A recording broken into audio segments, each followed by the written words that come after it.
Chronic non healing leg ulcer यानी पैर में घाव। कई बार ऐसा होता है कि रोगी पैर में घाव लेके आता है, काफ़ी लंबे समय से घाव होता है। तो वो क्यों होता है, क्या कारण होते हैं और उसका क्या डायग्नोसिस, क्या उपचार, क्या निराकरण हो सकता है, आज हम उसके बारे में बात करेंगे। हेलो, मैं doctor JP Thakuria, consultant surgeon, Vaishali hospital and Vaishali clinic.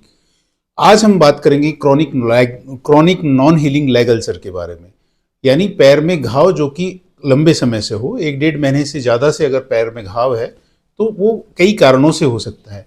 आपके पैर की जो खून की नस है, धमनी है, उसमें कुछ रुकावट है, या आपकी पैर की वेन यानी शिरा, उसमें कुछ बीमारी है, या आपकी पैर की नसें, नर्व्स, उसमें सुन्नपना आ गया है, उसकी वजह से हो सकता है। इन्फेक्शन हो सकता है, पुराना कोई घाव, चोट लगने के कारण घाव होता है, उसकी वजह से हो सकता है।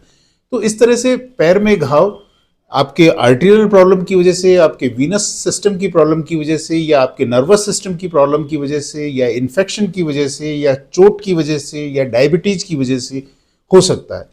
अब जब ये घाव एक बार आप चिकित्सक को दिखाते हैं तो चिकित्सक देखता है, चिकित्सक देख के डायग्नोज करता है कि आपको एक क्रॉनिक नॉन हीलिंग अल्सर है, और चिकित्सक देखने के बाद में, डायग्नोज करने के बाद में उसको कुछ जांच की सलाह देता है, जिसमें एक कलर डॉपलर प्रमुख डायग्नोसिस होता है, जिससे आपके जो खून की नसें जो है, आर्टरी और वेन्स में कोई रुकावट है या कोई डिजीज है तो उसके बारे में पता चलता है।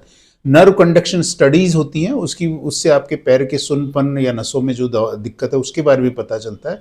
शुगर की जांच से आपकी डायबिटीज के बारे में पता चलता है। और अगर कोई चोट की वजह से है तो चोट की वजह से जो घाव होता है वो प्रॉपर ट्रीटमेंट से ठीक हो जाता है। तो इस तरह से आपके प्रॉब्लम का एक बार चिकित्सक डायग्नोसिस करता है, फिर उसके हिसाब से उसका निराकरण होता है। अगर आर्टेरियल प्रॉब्लम है, खून की नसों में कोई ब्लॉकेज है, तो उसको खोलने के प्रयास किए जाते हैं, आर्टेरियल रिकंस्ट्रक्शन किया जाता है। वेन में कोई जैसे वेरिकोज वेन्स हैं तो उसका ट्रीटमेंट होता है।